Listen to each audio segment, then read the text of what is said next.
Today I'm joined by Ron Berteling, a true legend of Dutch ice hockey. He captained the Netherlands national team for over a decade, played in the 1980 Olympic Games during the Miracle on Ice, and has spent his life growing the sport here in the Netherlands. Thank you, Ron Berteling, and welcome. Hey, Brock. Hey, Ron, how's it going? Good, yourself? Oh, no complaints, no complaints. Good to see you. Yeah, same here. Yeah, well, I think it's kind of funny because it's great to have you on. First off, thanks for your time. Thank you. No, I really appreciate it, and I appreciate the invitation. Yeah, I mean, I think it's kind of funny because now, obviously, I'm living in the Netherlands. Our paths, we haven't really had much of a chance to really sit down and talk. So I think this is kind of cool to be able to do it first like this. Yeah. Perfect. So I wanted to dive in. I mean, real quick, kind of get right into it. But how did you first get into ice hockey in the Netherlands? Like, when you think back in the day.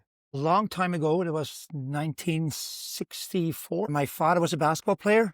He was a pretty good basketball player. So I was doomed to play basketball. But in those days, you could only start when you were 12 years old. Of course, you have a friend, like living close to my mom and dad. And his brother played hockey. And then I got invited to join one practice. And how do you say that? I was sold, having the gear on. And from then on, it was all hockey. Yeah. So I was 7 years old, which was for hockey sense in Holland. That was pretty young, at a pretty young age. Yeah, because that's what I was kind of going to ask next. Like, what was the culture like? I obviously know what the ice hockey culture is like here now, but what was it like back in your day when you were younger? Was it a bigger sport or? No, 3 teams. Smaller even. Yeah, it's like Den Bosch and Tilburg and Amsterdam. Well, you played in Amsterdam. It was still an open rink in those days. So Sunday morning, you looked up, was it raining? Yes or no? Those type of things. It's not the weather like, say, northern Canada. It's like, now the Dutch weather right now. You can have, summer, autumn, winter, and spring in one day. They roofed the rink in 73, 74, and still that rink. But there were only 3 teams, so we practiced and we played a couple games. And from then Nijmegen started. The Hague started. The Hague was already playing at a high level, but they didn't have any youth teams.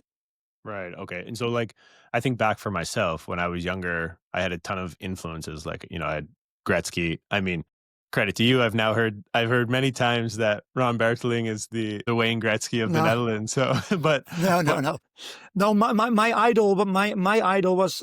He's still my best friend, and that's why I consider hockey I consider hockey the best sport in the world. Like, also like team wise. So my best friend is 73 years old. I'm 68. He was my hockey idol, but my sporting idol was like Johan Cruyff. Our famous soccer player.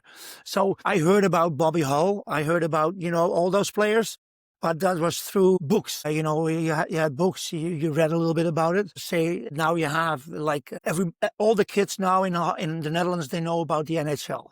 McDavid is their big idol, but we didn't have that. And so my idol was a soccer player. Yeah. Okay. That's what I was curious about. I mean, I think soccer's pretty big in Europe, but like, it has to be kind of a nice feeling for you to think like you've had such a huge role in ice hockey in the Netherlands. And I mean, there's so many young kids that you've had an impact on throughout your career after playing now into coaching, that I know there's definitely kids out there, if you ask them the same question, like, who is your role model, that you would be that role model for a lot of kids. Is it kind of a nice feel, at least, a bit of a nice feeling? It's a nice feeling, but for me, it's like when you know it yourself, you teach young children too. And for me, it's like you develop also like the sporting sense, how to act within a team, but you develop also kind of like a discipline, how they will be when they finish their sport, when they finish hockey and they go and they continue their normal life. For me, it's important when I meet someone who played hockey 20 years ago, and he comes up to me and says, hi, those type of things, but he doesn't want to hide like this. Oh, that's Ron. I don't want to see him. Don't want to talk to him. And for me, that's like big thing. It's like you develop them into sports, within sports, but also within normal life. Yeah, I agree with that. That's kind of one of the main things I like to focus on as well. So it's nice to hear that from you. Not just creating good players, but at the No, end of the day, ultimately creating good people. And I that's think, yeah, yeah, and I think that's probably where you've also probably seen the most success is where if you can create those good habits, those good people, you're going to create a good athlete. In return, you're going to create, a exactly. good athlete all around. Was there kind of a moment back when you were younger that you thought like, hey, I can play on the Dutch national team and like, and then thinking back, like thinking into going to the 1980 Olympics and going to the Lake Placid, like what kind of transpired to get the ball rolling there for you? Now the thing is, but that was like like a moment in a school. Like we had like you had hours didn't have to attend class, so you had like some free time at school. So we were always with my classmates. We were all always playing cards, and I was like 16, 17 years old, and I was already every time I was bragging about my sport, about hockey, etc., etc. And these guys finally said, "Okay, you're always talking about your sport, and okay, prove it to us that you're, a good athlete, a good hockey player." So we came up with a written thing. I still have it for about say 10 guilders, which is the equivalent of 4.5 euros right now, which is not much. Yeah. Those days it was big money. That within 3.5 years, it was in 1967. And in 1980, there were the Olympics, the Winter Olympics in Lake Placid. Okay, you have to attend the Olympics, and then we're going to pay those 10 guilders, 4.5 euros to you. So for me, that was just a fun thing.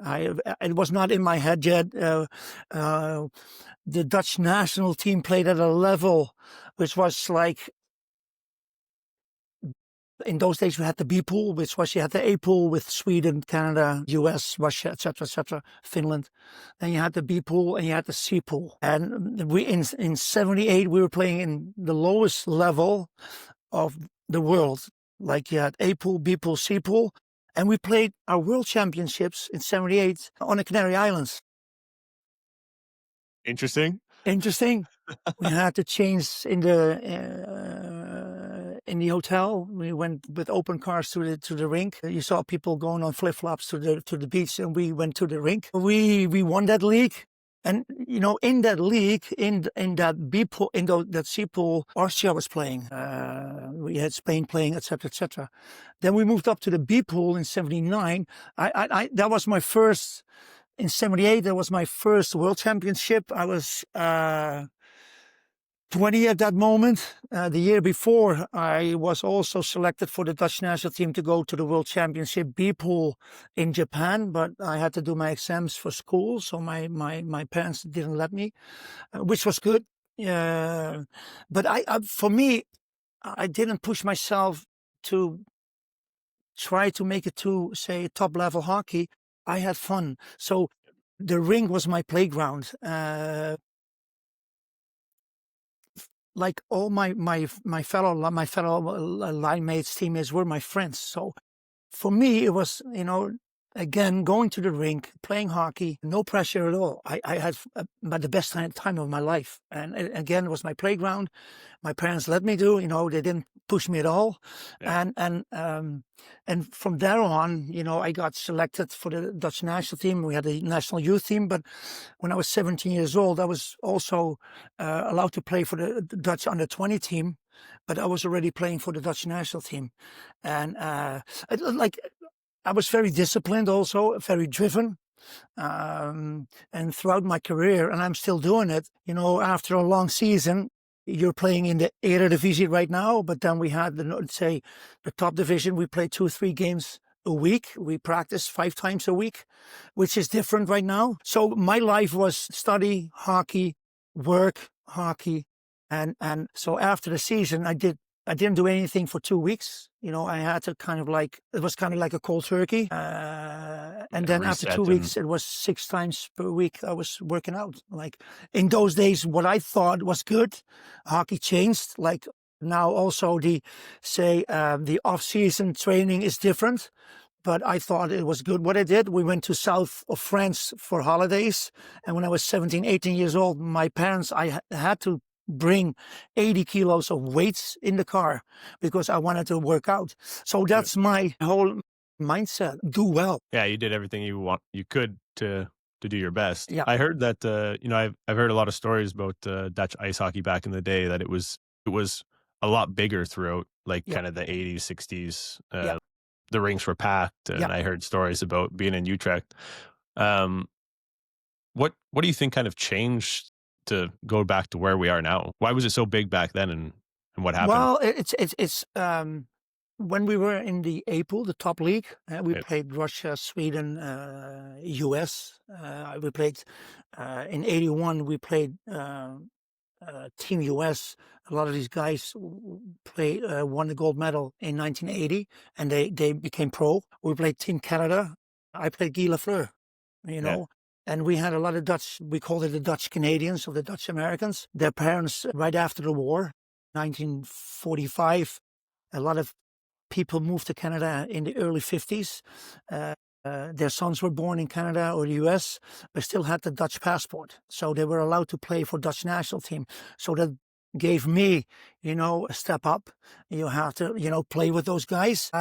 Nice story about that time when we played Team Canada. Guy Lafleur was flown in from Canada into Sweden, and Montreal was kicked out of the first round of players by Edmonton, by Wayne Gretzky and his teammates. If Montreal would have beaten Edmonton that first round of the playoffs, then I would have lined up against Wayne Gretzky. But the nice thing is, our Dutch Canadians, during the warm-up, because Guy Lafleur, Lanny McDonald, Larry Robinson were playing, they were lining up center ice from kind of like in awe. We're going to play our idol. They saw him playing live, not live on TV, Saturday, Monday Night Hockey, I don't know, whatever. Yeah. And they got to play in real life, and within 10, I don't know what minute it was, but early in the game, we had a Dutch Canadian who was known for his open ice hits. And Guy Lafleur got a suicide pass and heads down, and he got hit, and he was out for the game. Oh no. I can remember that some of these players would call in, like, we got to help. His name was Rick van Gogh, and we got to help him out because the guys will kill him. The other guys from Team Canada were going to kill him. But we heard later they kind of liked it that he was hit, but they were not allowed to hit him in the NHL. Oh yeah. Those type of things. So moving up, playing the A-pool, we got a lot of media attention. Hockey was also known in Holland, media attention, television. Now you have, say, in Utrecht where you're playing, you have, say, your regional newspaper, and then we made it to, say, a national-wide newspapers. Holland is not that big, but, and the newspapers, we had like a whole page talking about hockey. A lot of kids started to play hockey. So that was good. But I cannot point a finger like, oh, that happened. The problem was, I think, we didn't continue building the youth for the future. It was kind of like short-term thinking, and hockey went down a little bit. It comes up right now because you're playing in Utrecht, and I read sometimes you have 2,000 people in the stands, which is unreal. But we have to build hockey youth. You're into it in Holland. I think that's really important. A goal, and they have to dream about playing for the first team of Utrecht. But you need to have role models, and you need to have someone who's in charge of youth in Utrecht, the youth in Amsterdam, the youth in the cities where we have hockey. You have to have someone in charge who, builds a philosophy, who say we have clubs in Holland. We have them. You know yourself better than I do. We have the under-9 and the under-11 and the under-13 teams. We only have one team in the under-13. And we only have one, like in Amsterdam, we have two under-11 teams and two under-9 teams. But we cannot say, well, okay, we have a top team in the under-11, we have a not so good team in the under-11, and we have starters in the under-11. We lack ice time. Yeah. Yeah, true. Yeah, well, that's curious. I'm interested in your opinion on that, obviously, because I get asked all the time, why is Dutch ice hockey not better than it is? And I mean, I've only been working with the youth now for a few years. I was playing before, but I wasn't so much involved with the youth. Now that I get a little bit more involved in youth, it's funny to think, actually, because you think like the Netherlands is one of the best skating countries in the world and field hockey. and field hockey. So Yeah. I always joke like, well, let's just put those together and I think you have success. But I completely agree with you. And just kind of, yeah, word of mouth, getting more kids involved, creating that love of the game. I think back to, sounds like for yourself as well. And when I was young, there was no pressure on us to be in the NHL. Every kid's dream obviously should be to Hey, be in the NHL. yeah.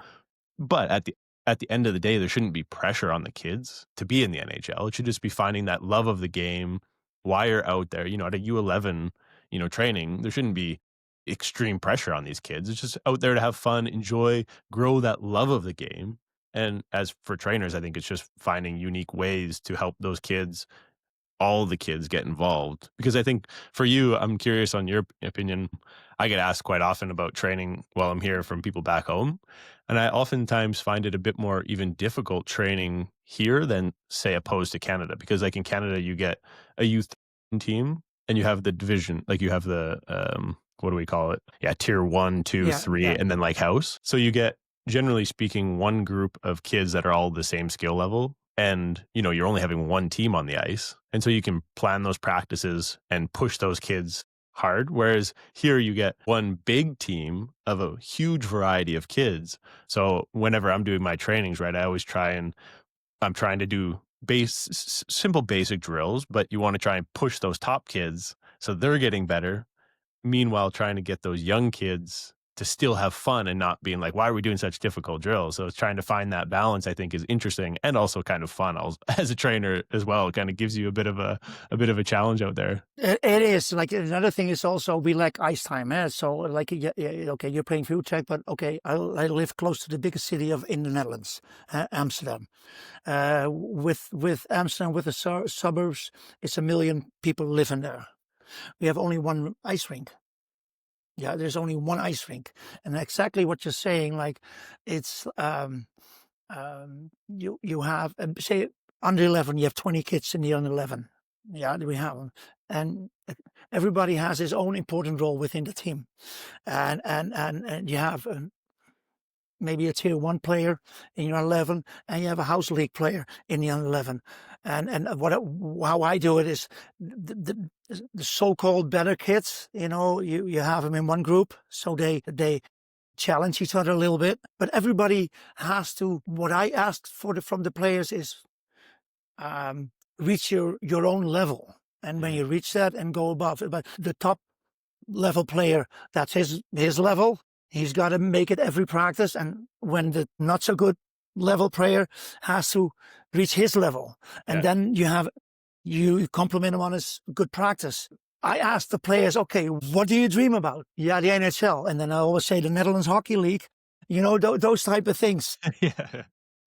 But kids should dream. Kids should have fun. And the thing also in Holland is like, in Amsterdam, we're kind of lucky right now. We have our fundament is big. We have a lot of kids in our hockey school, under 9, under 11, and we say under 13 only 15 players. We want to play with 3 lines, not more. And then we go to say our first team, our Eredivisie team. But the thing is, a couple of years ago, I went with my grandson is playing. He was playing in the under 9, and we went with 16 players to an under 9 tournament. Now, how the tournaments are here in Holland. You have 4 teams. Oh no, I'm sorry, 3 teams. You play each other twice. You have only 2 hours of ice time to organize those mini tournaments. So if you go with the under 9, they play 4 against 4. So we have 4 lines of 4 with 16 players. They play 4 games of 15 minutes, so that's an hour. So they only play 15 minutes, if you make the calculation. They only touch the puck maybe 10 seconds, I don't know. Yeah. But your time schedule, leaving house, coming back to the house, is 6-7 hours for only 15 minutes. So I told, say, our board, we're not going to a tournament with the under 9 with 16 players. We're going with 8 to 10. So we have 2 teams and fix it. Yeah, and ice they can time, get etc., kinda etc. That's what we do also with the under 11. yeah, so that everyone can kinda get some puck touches and actually develop a little bit while they're at that Yeah, yeah. tournament. Yeah, that's a good way to look at it, and I think But a lot also of people you said like, okay, you have to deal with that also. Maybe back home, it's like, oh, the kids, yeah, okay, we have 3 practices a week. Everybody shows up during those 3 practices a week. In Holland, you come up with a practice, you put it on paper, and then the day before, he's not coming. He's not. Oh yeah, he's sick. He has a birthday of his grandmom or whatever. So yeah, this is your practice then, like, and you have to half hour before the practice. So you have to be more, you a know. little flexible. That's it. Thank you. Yeah, more Yeah, adaptive kind of yeah. for it. Yeah, exactly. Yeah, and there are pros and cons to it a little bit, actually, now, kind of contradicting myself. The pros with having such a huge gap is that those, first, kind of those better players are practicing with the lesser skilled players. So, again, I think it's the coach's job to be able to, even within the same drills, be able to push those good kids and maybe give them a couple extra things to do. But at the same time, those less skilled players, I do actually think it can help their development a little bit because they're out there then with the good players watching and seeing what they're doing. I mean, in the Canadian model, you have like always the best players on one team and then kind of the lesser skilled players on one team, so that maybe they're not getting pushed as much.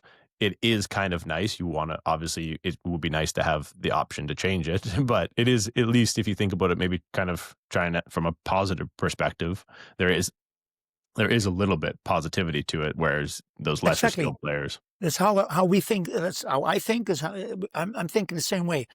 Like we have under 11 kids, parents want them to play for the under 13. But I think that's everywhere in Holland. And skills wise, they can play in the under 13, but they're still under 11 age. We tell them, okay, ice time. You practice with the under 11. You play for the under 11. You're allowed to practice with the under 13, and you get the invitation to play with the under 13 when needed. So extra ice time. We also say you, as a good under 11 player, you're an example for the first year's under 11 players, and the so-called not so good under 11 players. So you're an example. So I don't want under 11 players when they play for the under 13 to skate on their toes. They have to in the 11, you can show off a little bit, Yeah. and be the example for the lesser good players. But the other thing is also, a lot of parents want them to play for the under 13, only the under 13, because, they want to show off, like my son is under 11 or my daughter is under 11, but she can already play for the under 13. And I said, ice time. I want you to develop. We want your son or your daughter to develop. And that's like statistics. It doesn't mean nothing. It doesn't mean anything to me. No, nothing. And Exactly. for example, in the under 13 in Holland, they don't have a ranking, like team wise, like a ranking. Right. But they do keep statistics. And I just had a meeting with, say, people from the youth with the youth board of the Dutch Ice Hockey Federation. Why no? I agree, no ranking. But why do you keep statistics? Right. Goals and assists, etc., etc. And we're not allowed to hit with the under 13 yet. So get rid of those statistics because people are going crazy. Parents are going crazy. Right. Yeah. Yeah. I agree with that. And I mean, if you think about it from like a development perspective, I think maybe part of it is also changing the mindset, the culture of parents as well. Because also, I think if you make a great point, I think if you have those kids that can play U13 and then they only play U13, if parents and kind of coaches and clubs also start thinking it from a like whole perspective of the Netherlands, like kind of development, I think if you continue to have those players playing at the U11 level, you can grow the game so much better and you can even challenge those kids, if they're out there scoring 10 goals a game, let's even say, hey, try and score only 2 goals this game and you have to try and pass the puck every single time. Yeah, you're saying the same thing I'm saying this also to that's the whole thing. Right. Like when we played the Russians like 45 years ago, they were only allowed to score through tip-ins. against us. You know, that's Yeah, the level they had, and that's our level. yeah, I was like, but no, but I do agree with you. You know, I do agree with you. You know, it's like we had games. We had games like not we, but like there were games a lot of years ago that people were really proud of their team beating one youth team beating the other youth team with 88-0. And they were like, going at it. That's like not. what? I don't like that at all. It's like, you know, but it's everywhere in soccer in Holland. It's like it's in every sport in Holland. You know, it's like I don't know. Again, we're going back. I want every kid, every girl, every boy playing hockey to have fun, and Yeah. that's the whole thing. Yeah, I completely agree with that because that's my mindset as well. I want kids. I want to train kids. I want to train kids that really want to be there and get better. I don't care what club you're playing with. Just I want kids to get better. And I agree because I seen a post the other day on Instagram. I think it was like 16-2 or something as a goal, and it was like, okay, I understand that like you're happy you won, but like when I'm looking at it from a coach's perspective and a purely developmental perspective, the last thing I want to see is a 16-2 game because that means nobody's really getting better in the game. Like, No, but that's the I whole. want to see You're absolutely 8-7 right. games. You're absolutely right. And the thing is also, like, we can talk about this for hours and hours and hours. Like, Yeah, the thing is, so you see also a lot of, I call it, I don't know if it's the right word, club hopping, You see a lot of parents and kids, okay, now Utrecht is a good team, so we're going there, yeah, you know? And then I said the same thing, okay, if when you win everything by 10 goals, what do you learn as a player? And I use an example from a guy who played in a team somewhere in Holland, under 17 or like under 20, I don't know, and give him the puck and he scored every time, every time, every time. So he was not into any discipline, like he didn't know about back check and he didn't know about, yeah. team discipline, about tactics. So we went up to the first team, the top team of that club, and he started off in the, say, third line as a youngster. He went back to the fourth line and he quit playing hockey because he couldn't play in any system, any disciplined system. And he was not used to it because give him the puck and he scored. So he became a lazy hockey player, not knowing anything about, I don't know, about hockey within a team Yeah, like to environment. learning the actual game. Yeah, exactly. And Yeah, that's why I said before, every club in Holland should have a former, say, kind of hockey player who is also very good with kids, knows his business, etc., and wants to, and talks this over with, say, the board of that club. And this is the philosophy. This is how we're going to play hockey, and cherish that, because you see now also a lot of, how I see it, a lot of YouTube trainers. yeah, You're on the ice with 20 kids, and you see the nicest, the best young skilled hockey players on the ice, but there are only 4 or 5 kids on the ice, so you can do everything. You have to have your practice management is like very different, but you have to also include and explain, not with the under 9 and not with the under 11, but you start with the under 11 maybe, but with the under 13, every time I include a game situation. It's a skating drill, but within the skating drill, we include a game situation and you explain it.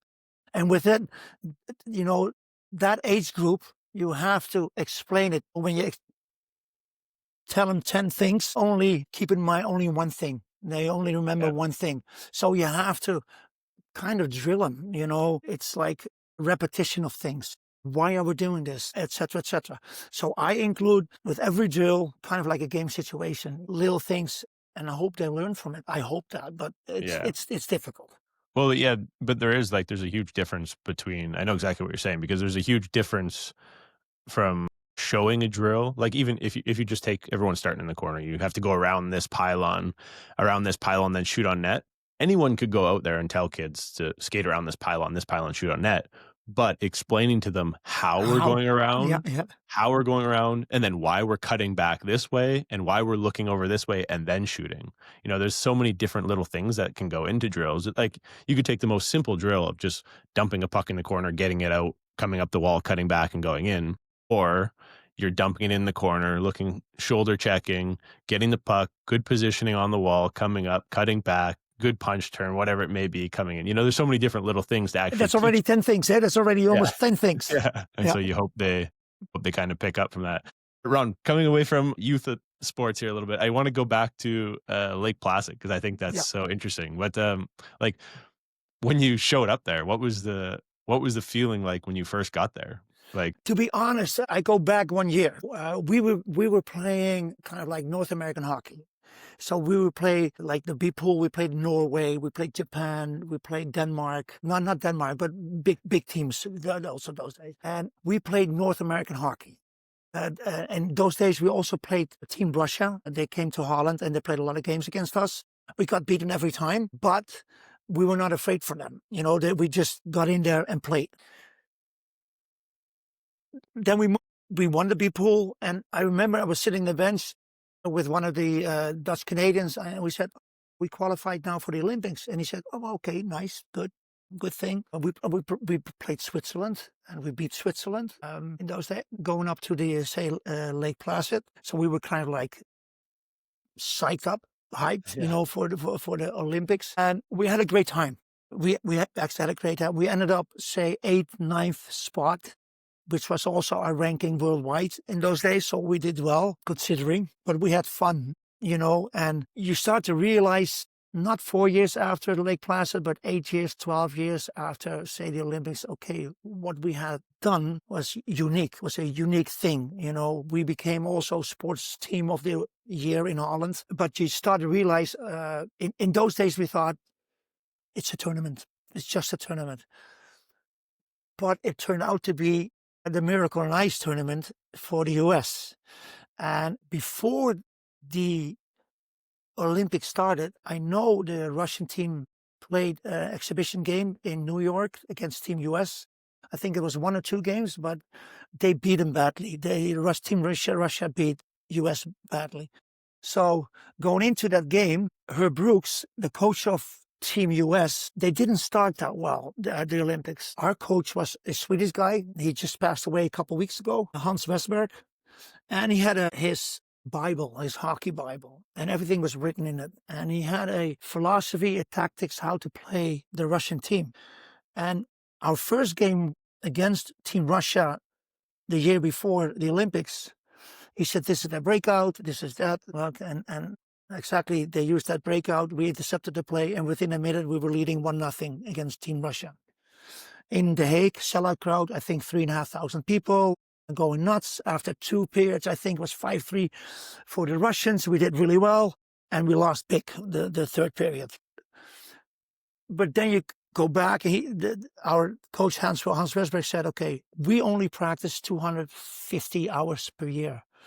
The Swedish team practices 600 hours per year. He says Team Russia is 1,100 hours per year. And I was about, say, 21 years old. And I could calculate a little bit. And I said, well, that's 4 hours per day. I said, that's no. Say 10 years ago, we had the documentary on the Red Army. They were in a training camp for 11 months. They were not allowed to leave the training camp. It was like 11 months in training camp, 4 hours a day, 5 hours a day, practicing. So that was the difference. But into the Olympics, this Harry Brooks went up to our coach, Hans Westberg. Okay, how did you do it? What did you break down? And I have that book cool. at the rink. The coach gave it to me a couple of years ago. Hockey didn't change.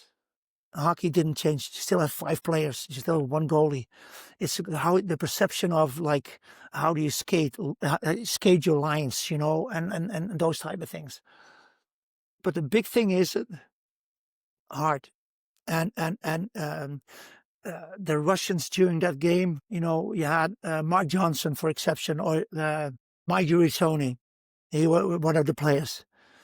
When a Russian went by Mike Uritoni one time, he made a move. Within 2 seconds, he had to again go by him and again go by him. So, like when a Russian player had the puck, he always had 2 U.S. players on him, and they just they outworked him. They outworked him, and at a certain moment, during the game, the Russian coach just panicked, just panicked.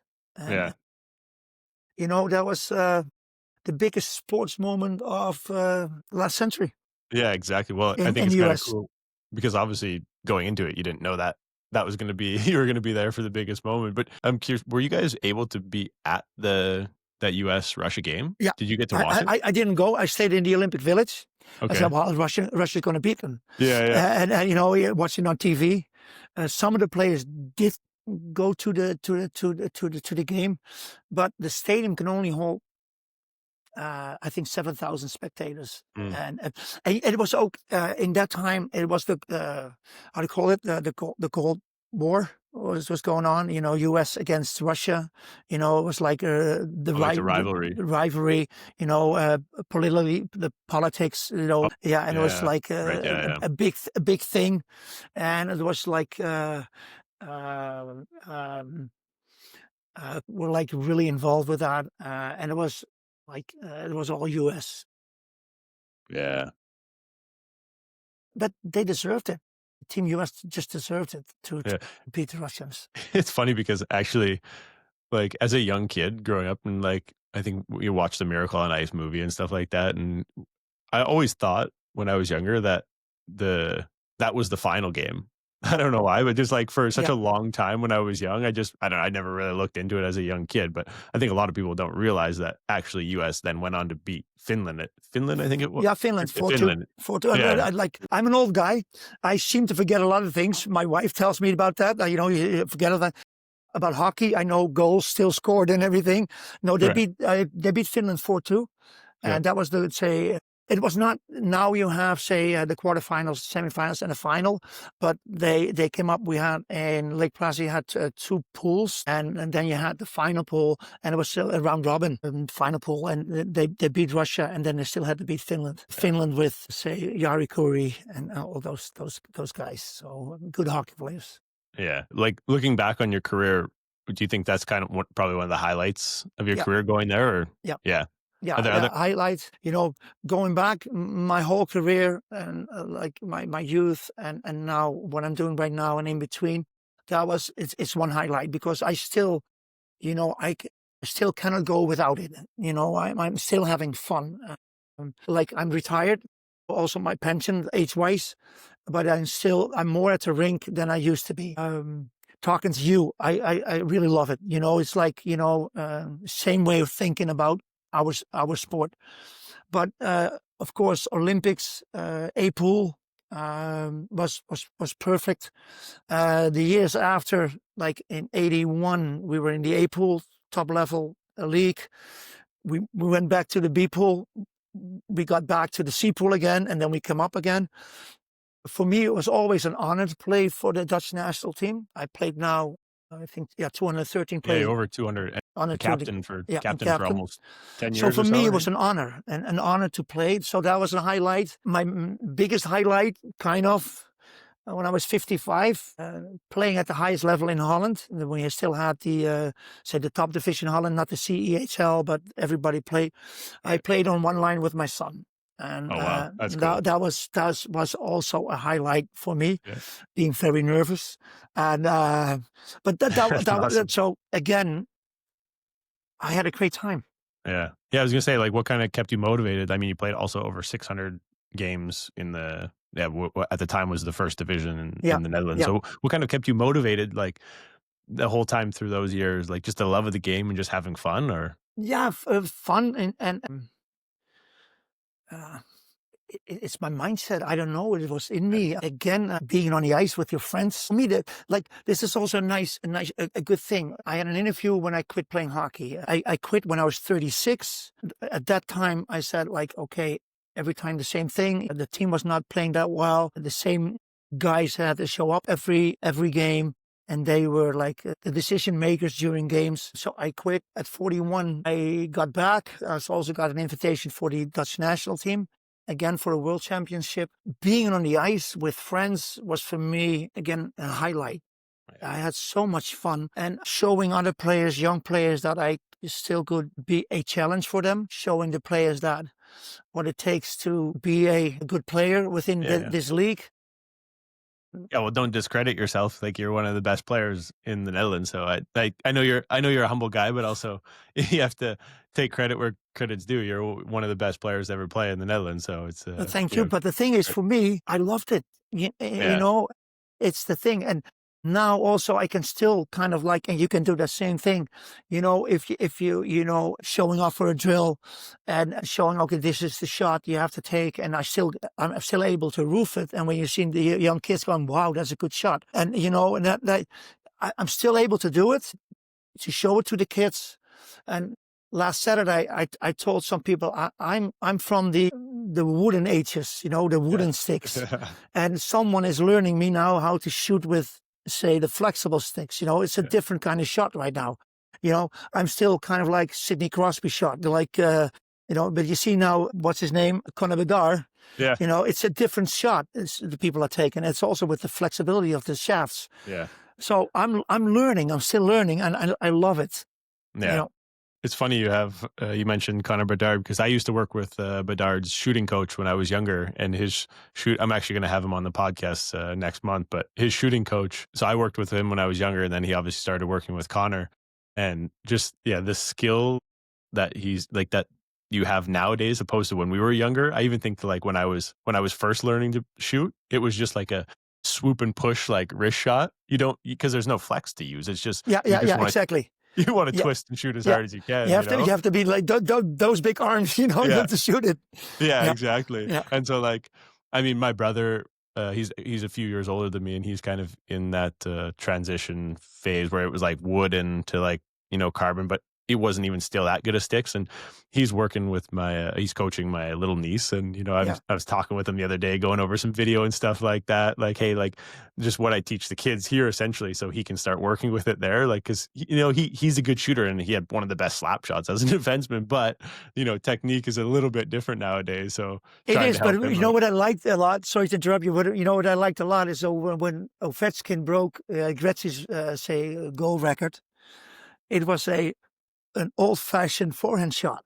He went back and he swept it. And I said, "Yeah, finally, lucky. I'm happy about that."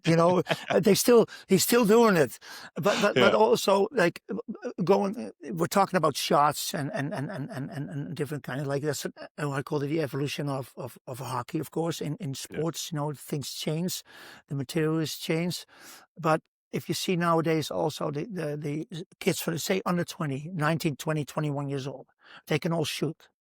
Yeah. They can all skate, and they can all pass, standing still. And it's also maybe ice time, but they lack, say, game sense, skating the lines, How do I position myself to get a pass when you're right-hand shot or when you're left-hand shot? I said, when you're left-hand shot and you get a pass, maybe you have to move yourself 3 meters, because the right-hand shot can have the stick over there. So you have to move yourself to be on the same spot as the right-hand shot with your stick.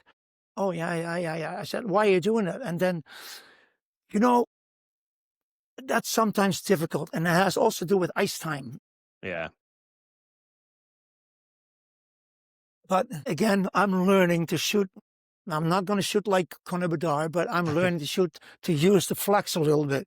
Yeah, exactly. Well, just getting the basics there for the kids. I mean, even the young kids, the core principles are kind of all the same. And that actually takes me into what you were just saying, was I had a conversation last week with Justin Cardinal. He's a goalie coach. And what we got into talking about was kind of social media and YouTube and all the influencers and stuff like that.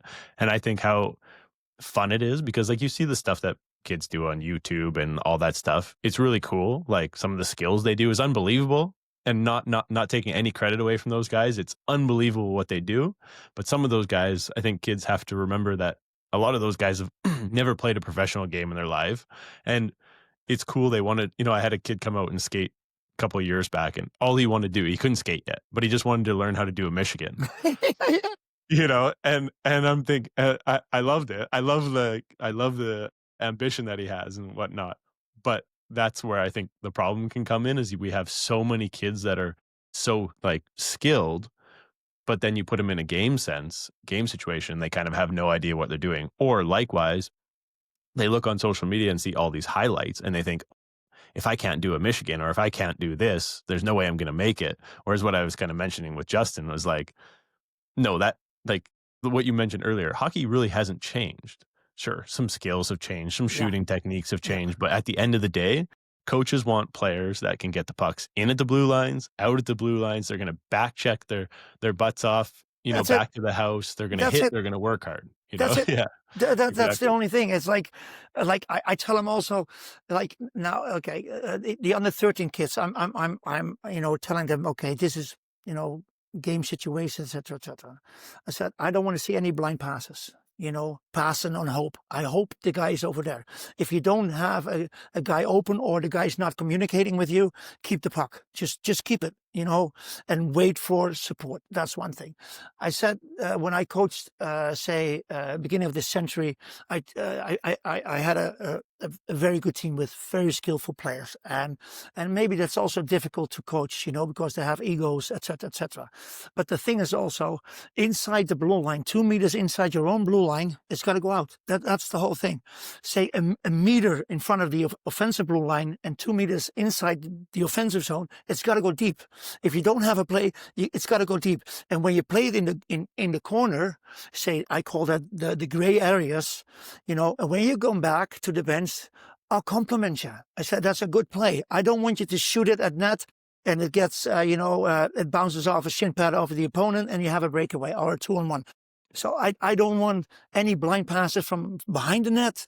I don't want any blind passes in through the neutral zone because they pick it up and we'll have a 3-on-2 back or a 2-on-1 back. I don't want to see that. But I used during the finals, the Stanley Cup final last year, Florida against Edmonton, last game. I like there was they already lost the game. During the game, Edmonton already lost the game. McDavid was back checking, and one of his defensemen was with the guy with the puck. And McDavid cheated and went also to the guy with the puck. He passed it, and I don't know, but Florida scored. So I told the kids that please go, watch it. You can watch it somewhere on YouTube or whatever. Even McDavid makes mistakes. You can downgrade, say, the NHL 5-on-5 to the DEL, to the CEHL, and to the Eredivisie. It's the same thing. Yeah. 5 guys against 5 guys. Do your job defensively, offensively, say, below the top of the circles. Everything. Do everything what you can do. And I tell the guys also, if you can all count to 2, and they say, yeah, why? I said, when you see 2 guys ahead of you, you're the high guy. That's it. I think hockey is a simple sport. But yeah. But the kids, the players, they make it difficult. Yeah, it is. It is at the end of the day, kind of, it is a simple sport, but yeah, just learning those basic, simple principles, like you say, we don't need 3 guys below the net. No, and that's the whole thing. And when you come out, and that's also, it's like when, you're kind of like circling or cycling, and I come out of the corner and I put it back in the corner. I tell the guys, who will be the high guy? And they don't know. I said, okay, my nose is pointing at my own net. I'm skating in the offensive zone.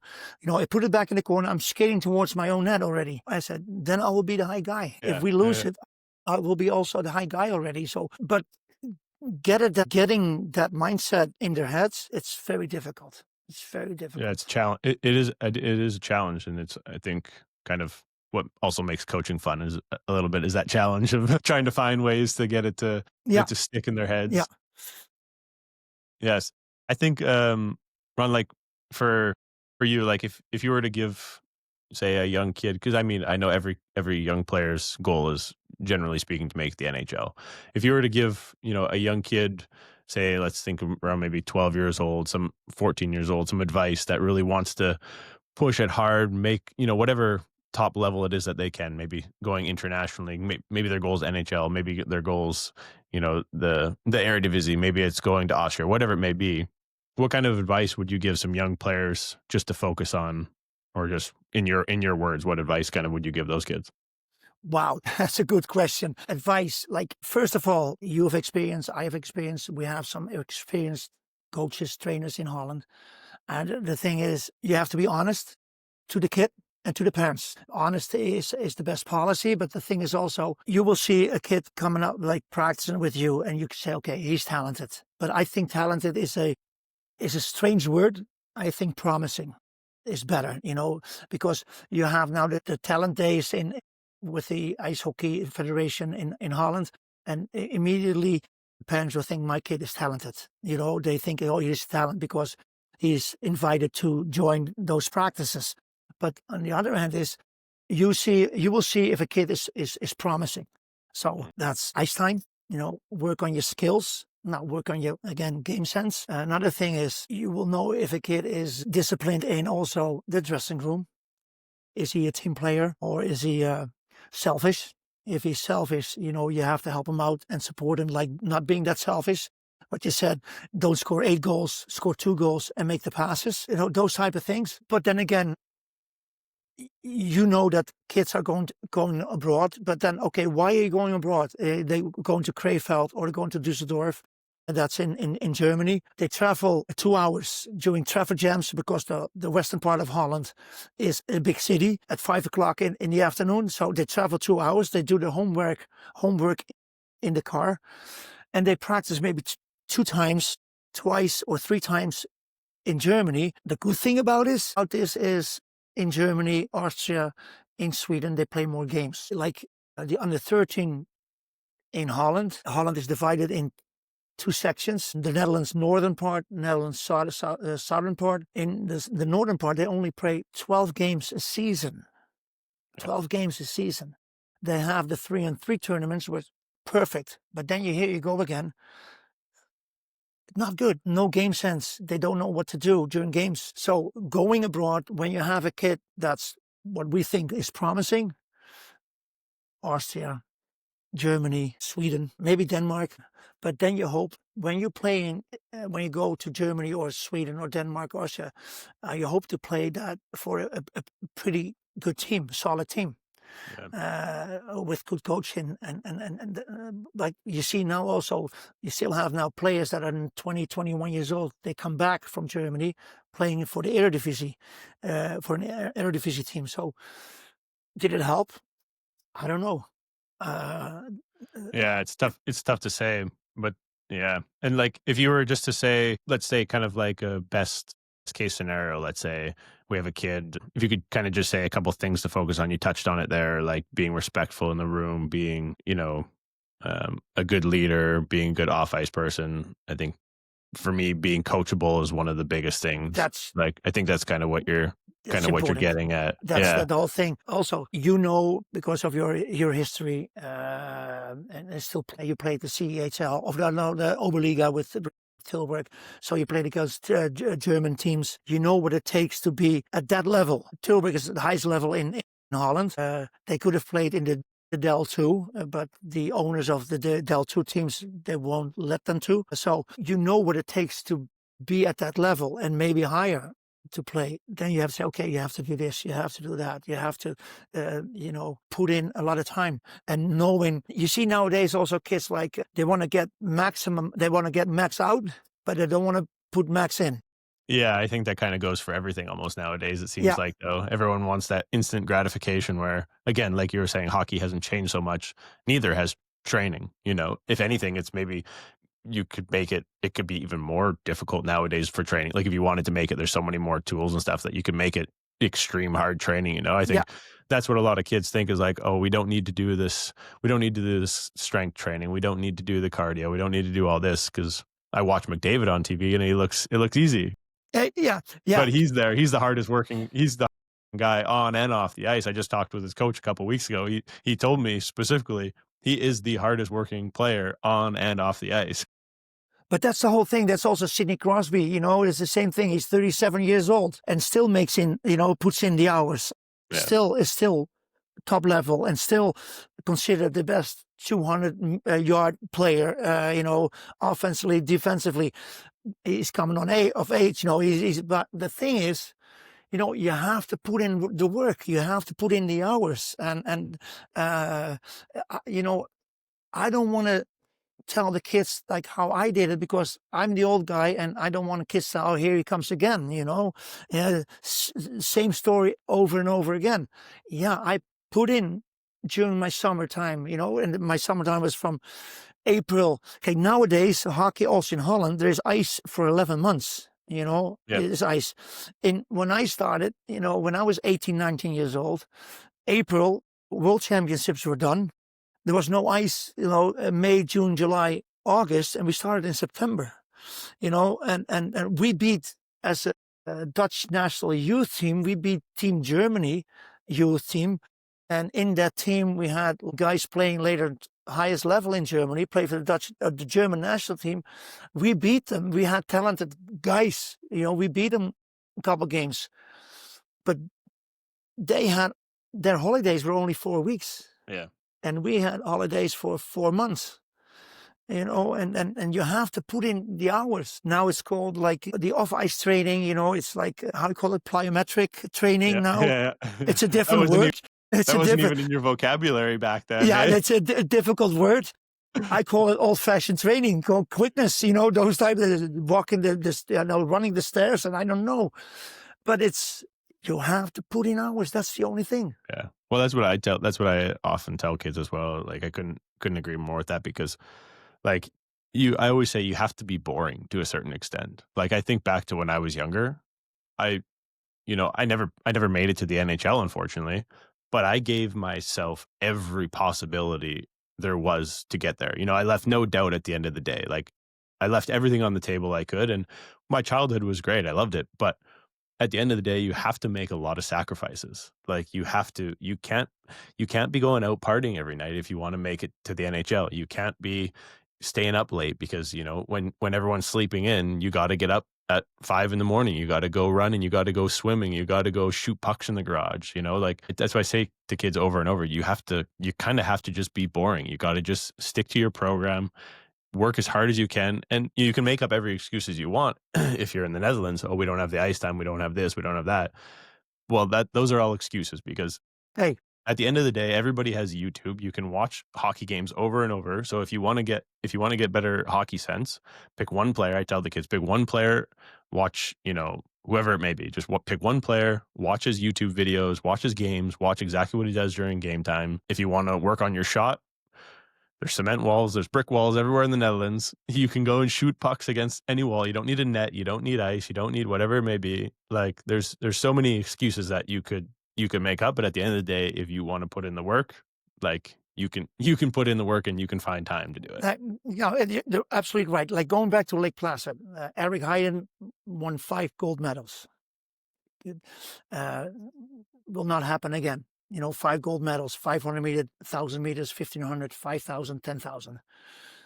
And when I watched one of his races, and he they put the speed skate like up straight like that, and he'd kind of like his upper leg went kind of like this, and I saw a muscle coming out. It was not invented in my leg yet, but he used that slide board. He came up with a slide board, so that was a new thing.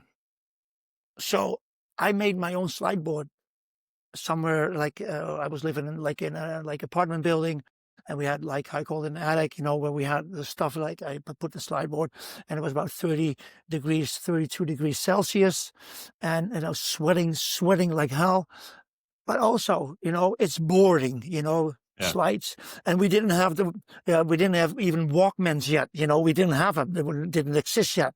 Now you have everything. We have music, etc., Spotify. We didn't have it, so I turned on the radio. And it did my slides for, say, 45 minutes, sweating like hell, boring as hell. But you start of the season, you want to be one of the best players of your team. You want to show off, like I'm in shape, those type of things. You did your squats with a lot of weights, and I didn't know anything about off-ice training, but you did it, trying to become a better hockey player. Again, you're absolutely right. You have to put in work. You have to put in that. It's boring. Well, like hockey players, when you're a good hockey player, you're boring. You're boring because you have to say no to your friends. Like, we're going out. No, I cannot, because I have to play hockey. Yeah. That's. Yeah. I think social media and stuff makes it a little bit glamorizes some of the superstars' lives and stuff like that nowadays. Because I said it on the last podcast, but I'm so happy I didn't grow up with social media when we were younger, because you see all the superstars and their lives look like they're just sitting on yachts and Yeah, having parties and stuff. But at the end of the day, like I know a lot of those guys. I train with them all the time, and their lives are pretty simple. Like in the it is summertime, simple. yeah, It is they're simple, and golfing. in the NHL, and it's not here in Holland because it's not doable because we don't have the players, the number of players available. But in the NHL, like it's tough. Like if you're not perform, see ya. Thank you very much. You get traded, or you're going back to the American Hockey League. That's the whole thing. And you see also like they're making the millions of dollars. That's only the top of those players. You know, Yeah. I tell the kids here also, after 36 or 37 years old, they still have to go for 30 years more or 40 years more. So those guys have to make a living, but there are guys that they don't make the big bucks or the big dollars. So they have to, you have to go to school. You have to get your diplomas. You have to, you have to. Yeah. Oh, 100%. Yeah, hockey is kinda second, like, there's yeah, like you say, there's a lot of those guys that are making millions and millions and Yeah. millions, but also what a lot of people don't actually understand, like, and notice is, like, even in the NHL, like, if you're well, exactly kinda like what you're saying, but, like, if you make $600,000 in the you're in the NHL or you're in the AHL and you make 600,000, people don't also realize is that so say you make 600,000, then they have to pay their PHPA fees. So a lot of that money goes back into the club. Then they have to pay all their taxes, all this stuff, whatever it may be. Also, a lot of guys don't understand is how much it's called putting money up on the board. So like before games, they'll put, some people put 500,000 bucks. If you win the game, all that money goes into like a party pot. Anything, everything all adds up, and your houses, whatever it may be. So at the end of the day, I don't know, some of those guys maybe end up with 300,000. Still an amazing amount of Good money, money. but But what also people kind of makes me mad a little bit sometimes, like, oh, those guys make way too much money, make way too much money. Maybe some of the top guys make a bit too much, but but yeah, but you're right. the average player, at the end of the day, they're not taking into consideration that from when they were 10 years old till they were 18 or 20 years old, like they put in 10 years of so the parents' money, but they put in 10 years of their time and money, working, they're getting paid for shooting 1,000 pucks a day in their garage. They're getting paid for, going on the outdoor rinks game. They're getting paid for training for those 10 years also, kind of, that's how I kind of put it in my perspective Yeah. also. And then you only have a very short career. And I mean, at the end of the day, they're they're a product on the ice. People are paying to go see them. So I think most of the revenue should go back to them. So that's my opinion on it anyway. No, but the thing is, I interrupt you. Like Johan Cruyff, my idol, the sports Yeah. idol, he said same thing about 50 years ago. He said the same thing. We are the actors. We are the Yeah. actors, and people are in stands to see us play soccer and hockey or whatever. So uh, when he was 20, 21 years old, it was like in Holland still kind of like getting paid, but like amateur wise. Very good soccer players started they played soccer. 60,000 people in the stands, but they had like a cigar shop, or they had their own shop because Yeah. that was the money they had to live from. So he was the first guy that changed that around. Okay, we're the actors, and he went to say the board and from Ajax in Amsterdam. That's a soccer club in Amsterdam. Okay, hey, we should have get paid more. The clubs were getting rich, but the players were not that rich. So he changed that around. He changed the mindset around, and it started to be the way of thinking was more professional in Holland in soccer terms. But like that's why I tell people also here, I say, okay, when a hockey player makes like $1 million a year, say for 10, 15 years, perfect. He should have a buffer, Mhm. continuing like after 35 up until 75. Yeah, okay, he will get a pension. There's a pension thing going on in the NHL. Do you have Yeah. a pension? Yeah. Yeah. Yeah. They all pay into that and everything. Yeah. So Yeah. I that's don't like, I don't I don't personally have a pension. I was in the PHPA program, but I don't yeah. get a pension like the NHL guys get. That's separate from what we get.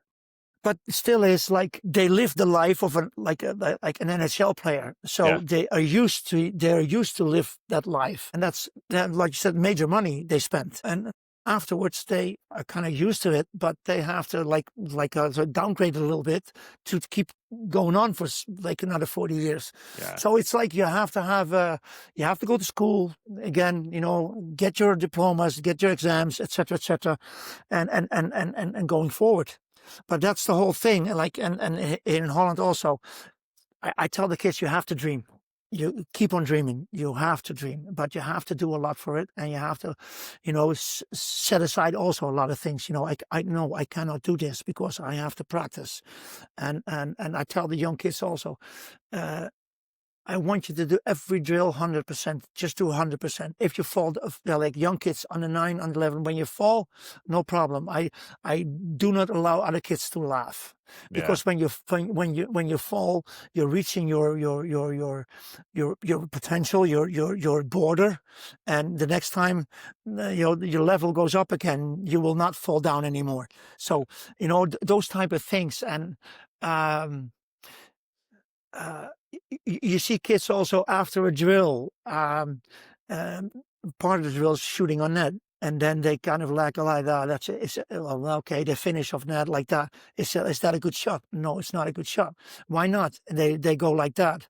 I said, well, in 10 years, you'll be so happy with me because you will have these broad shoulders just by doing, I don't know, those type of things. And I said, I'll tell Gates also, under 11 and one under 13.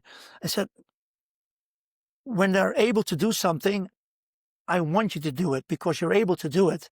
I said, it's a 1-1 game, and somebody gives you a bad pass. What will you think? Yeah, it's a bad pass. But when it's a good pass, maybe you win the game 2-1. Sometimes kids are going through the drills. I said, don't go through the motions. Don't go through the motions. And what I have here also with the parents, I'm kind of like sometimes a drill sergeant when they, not with the under 9, not with the under 11, on the under 13, but we'll say under 17. And a couple of years ago, we still had the under 16. And when they didn't perform, they said, I'm tired. Tired for what? From what? From school? Sitting down the whole day? I said, okay, off the ice. The whole team are really off the ice. And the parents were in the stands. And they had I said, no, look at the parents in the stands. The ice is in the back here, your back's against the wall. And ice is behind you. And I was like on my skates, like a drill sergeant. Who's paying your yearly fee for you? Yeah. I said, not your parents, it's mom and dad, make them really small. I said, who's bringing you here? Yeah, my parents. I said, okay. I said, who's paying for your skates? I said, you're paying yourself for your skates, your pocket money. No. I said, at the count of 3, I want to say, thank you, mom and dad. And they become really small. I said, okay, 1 to 3. Thank you, mom and dad. I said, on the ice, and do your best. It's not work. It's not work. Do your best. And to the parents, I say, yeah, but they say, come to me. Yeah, but 3 practices a week, it's too much. I said, no, it's not too much. No. She said, why? I said, for children, it's not that. I said, when your child comes from school, let's say 3 o'clock, it's summertime. Drink something, eat something, and he's going to play outside. He comes in, it's Dutch standard, 6 o'clock at night, dinner, eats, still light. Outside, mom, can I still play outside? Yeah. And then he comes home and he does it 5 times a week. And he comes home and you think it's healthy. You say, yeah, but it's healthy. He's outside. I said, 3 hours of practice a week. That's not much. I think it's too much for you guys. It's not too much. I know you're planning. You have to bring your kid to the rink, etc., etc. I respect that a lot. I really do. I respect that because, coming from school, running into the rink, getting dressed, etc. I respect that. But 3 practice for 1 hour, 3 and 1 hour practice, it's not much. No, And I then always they say, joke. yeah, okay. I always joke about that in the Netherlands. Like when parents ask, like, "Oh, do you think it's too much training? Do you think it's too much training?" I always say, like, in the Netherlands, it's almost impossible to have too much training. Like, you almost can't overtrain. And exactly like you're saying, for a kid, like, it should be at the end of the day just fun. We as coaches, our role is to instill, some principles for them, like some respect, some discipline, and stuff like that. But at the end of the day, it should be fun. And yeah, like it's almost impossible. I think about my little cousin Leo back in Canada. He's on the ice almost sometimes 2 times a day, but he's not once being forced by his mom or dad to go. If anything, probably less forced because it costs him less money. Like he just loves to go. And but the crazy thing, and he loves it because my cousin says he goes to his trainings, he goes to his club practice, then he goes to his power skating after, and then he comes home, and I'm thinking he's just gonna crash or play video games. No, He's like, he's in the garage shooting pucks. Like he's like, I can't stop the kids. no, but that's that's how he feels. That's like he wants to perform. He wants to do that. He wants, like I tell the kid. I had this argument with a dad. That's I think 15. Between 15, 20 years ago, he said to me, with the under 10, we still had under 10 age group, you have to practice more tactical drills. I said, okay, why? He said, yeah, my kids are further than the other kids. I said, yeah, but I said, I'm not going to do it. He said, why not? I said, okay, I'm taking you as an example. Tactically, you know where to go. I said, skating wise, you have to go like with your hand like alongside the boards, and finally you're in position. And I'm on your team, and I know, like I used to be an okay hockey player, but I give you the pass. You can handle the pass, you can skate with the puck, you cannot. And the other team thinks, okay, this one guy always passes to this guy who cannot skate, so we always have the puck. I said, I'm not gonna do tactical trainings with under 10. I'm not. Yeah. I said, but when I do it, then you'll be the first guy to come to me. Yeah, my kids are standing still too much. Yeah. But I said, I'm not going to do it. Those kids should get a wow factor, through your skills, through your, they can skate and they can stick in a little bit, and they go by their opponent and they shoot high. Yeah. They have this, yes, and that's you compliment with that. That's he did it by himself through his skills and etc. But he invented himself a deke. I don't know, Yeah. and that's it. Yeah, and like you're still at the end of the day, you're still teaching them sort of tactics. Like I know how It's you a would be one-on-one running. tactic. It's Yeah, a one-on-one tactic. and how you would be doing certain drills, like getting passes from out of the corner and going. Like you're still at the end of the day teaching them tactical skills. You're not taking them as a group running them a full ice breakout or something. No, not at all. Yeah, but you're in the drill teaching them, coming down the wall, coming up, getting a pass. Like that's like, like at the end of the day, you're not teaching them a system, but you are teaching them a system. And I know exactly what you mean by that. Exactly. There's a nice example. Like I had this argument with this person, and later on he was part of, say, the board of Amsterdam. The thing was like, and there was a presentation with the Dutch Ice Hockey Federation. A former NHL player, Swedish NHL player, presented like how they were working out with the youth in Sweden. And I played against this guy with Team Holland, against Team Sweden, 1 or 2 games. And he presented how they worked in Sweden. But I'm already talking now 10, 15 years ago. He said up until the under 16, we don't do tactics. They know where to skate, but they have to, I don't know if it's the right word, invent Right. things themselves. They know where to go. They know where, but we don't actually do, say, they do certain breakouts, but not too difficult. Yeah, the core principles, and then letting them be creative within those boundaries. And that's the whole thing, and find it out themselves. So I talked to these guys. I said, now, and they were all going, yeah, perfect. I said, okay, now a foreigner and people from abroad, a person from Sweden is telling you this. I'm telling you this already for a long time, but I'm Dutch. So and you don't believe me because I'm Dutch. So I'm those type of things. So because a person from another country is telling you this, everybody goes, yeah, you're right, absolutely. But I'm from here, and you don't believe me, and that's the whole, the grass is not always greener on the other side, Right. Yeah. I know. And I'm really happy that you're here. Paul Vincent is here.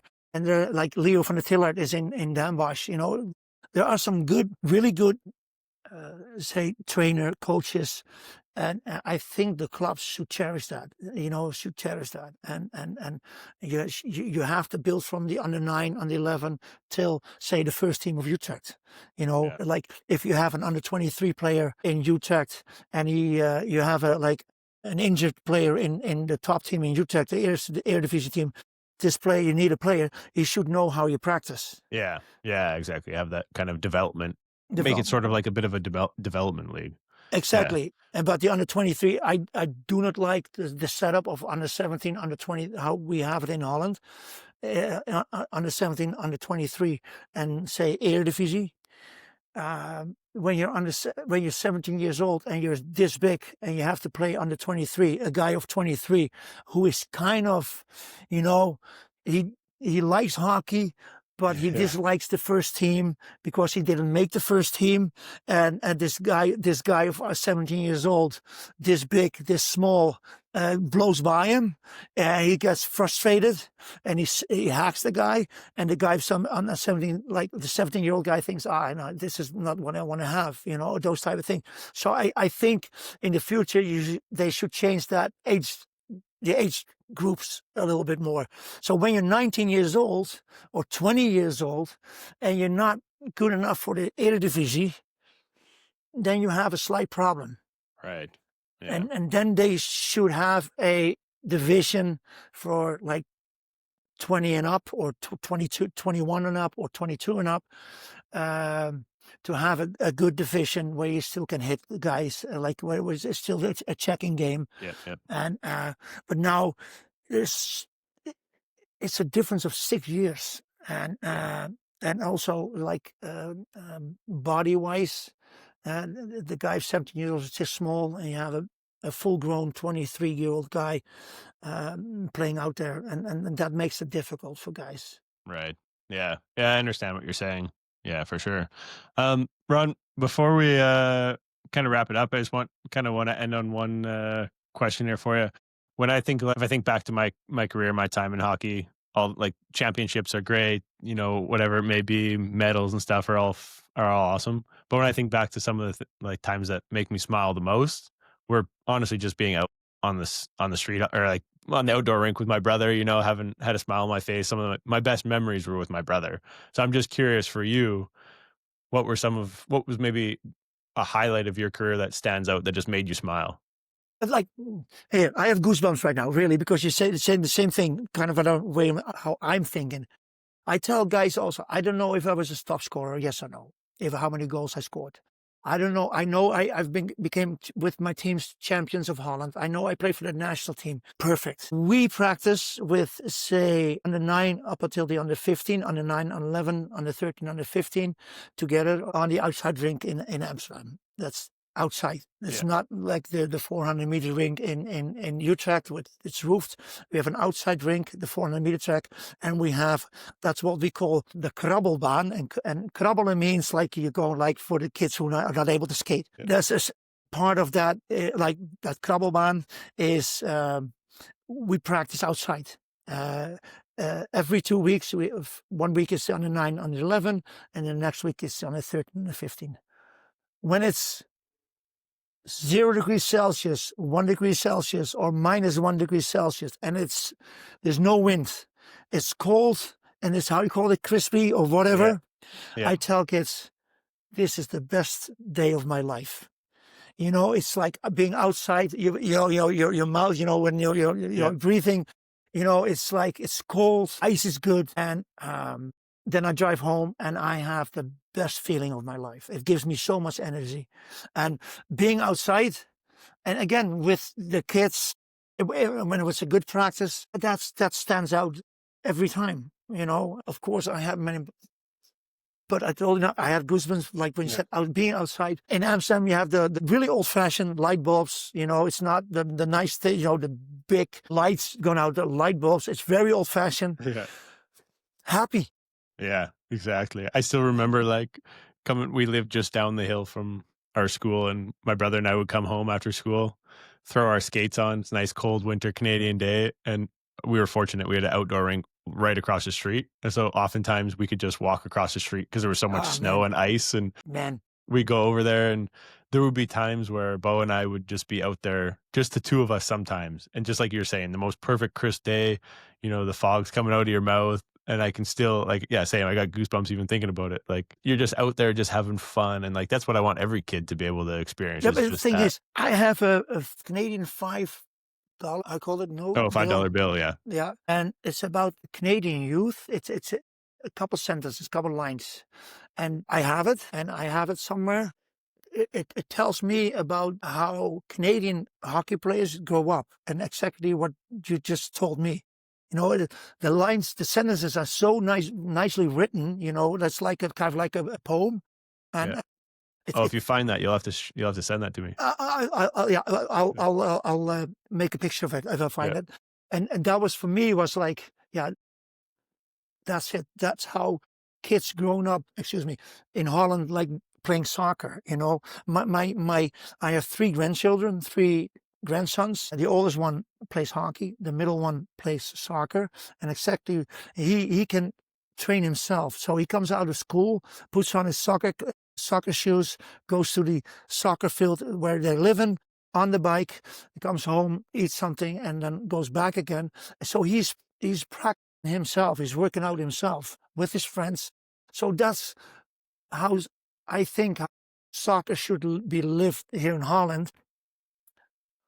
We cannot go outside because we don't have the frozen rivers or the frozen ponds, but guys can stick handle at home and guys can shoot at home. I told oldest grandson, and he has his net in the garden and he has his, I call it board, so he can stick handle and whatever. I said, this is how you should practice. His brother can go to the soccer pitch or whatever, but this is your extra practice. Yeah. I'm not going to do it on the ice because we only have 50 minutes to an Yeah. hour. So those type of things. So do Yeah. it yourself. Yeah. Hey, Ron, I appreciate it. I think it was great being able to chat with you. It's been many years since Same I've here. been in the Netherlands. We haven't really been able to sit down and talk. So it'd be nice. Next time maybe we'll sit and have a coffee here one of these days. That's what I want to tell you. Like Yeah. after your game in Utrecht in Amsterdam, we sit down and we'll drink a beer or whatever, and Yeah. or a coffee, and then we talk. I'd love to talk to you about it. Again, what I say, we can talk for about hours. Yeah, I think there's a lot more that we can cover, and I think Yeah. it's nice to be able to let people listen to kind of your mindset and hear your perspective on different things, because I think you have a lot. I think you have a lot to share. You've been in ice hockey in the Netherlands for so long and had such a great career in the Netherlands. So I appreciate you taking the time to chat with me, and I know everybody else will appreciate you listening. So, and also, thanks for doing it in English, because I spreek een klein beetje Nederlands, but niet so goed. So just enough. Why is it like? Is it that you learn Dutch in Holland? Yeah, so I originally, when I moved here, I took Dutch lessons because I In just wanted Tilburg? to be. Sorry, yeah, in Tilburg, Tilburg? yeah, Tilburg. Because so I signed up for the lessons. Actually, a real funny story. I'll tell quick, but I signed up for the lessons, and the instructor's like, Brock, why are you taking Dutch lessons? And I said, well, because I moved here and I want to learn the language. It's something I would like to do, Yeah.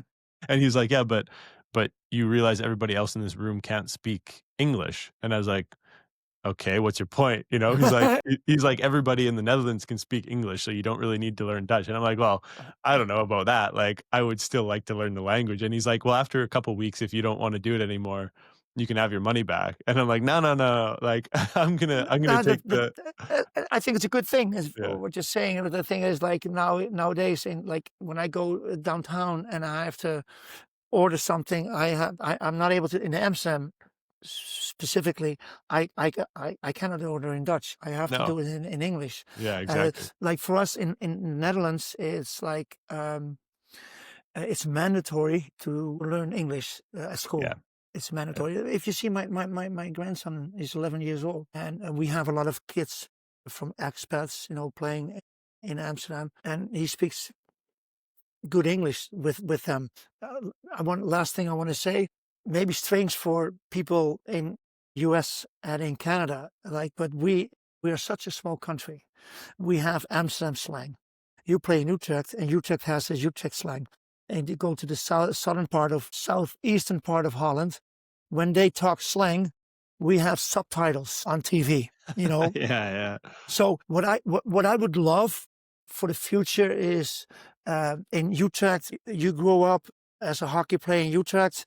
okay, the main language when you play for the Eredivisie team or the top team, that will be English. But when you talk amongst each other, it should be Utrecht slang. In Amsterdam, it should be Amsterdam slang. In Tilburg, Tilburg slang. So I want to grow something that, that kids want to go to the dressing room, want to go to the rink, like meeting their friends and continue doing that. Yeah. That's my hope and that's my dream. Yeah. I like to hear that. And I'm doing my best to try and even coach sometimes in Dutch, but it's a little bit. It's Lafleur and op je knie, jongens. But I try my best to learn the language. I'm living in your country, so I try my best. That's a good point. Yeah. Well, thank you a lot. Yeah. Thanks, Ron. We'll I'm sure we're going to see each other around the rink a lot more. So good. All right. Thanks a lot. Take care. Yeah, you bet. Take care. Bye-bye. Thanks for listening to Ask a Pro. If you enjoyed today's episode, make sure to follow and subscribe on Spotify, Apple, or YouTube so you don't miss the next one. And don't forget to follow me on Instagram at Brock Montgomery. That's where I'll post upcoming guests and give you the chance to submit your own questions. Until next time, keep asking, keep learning.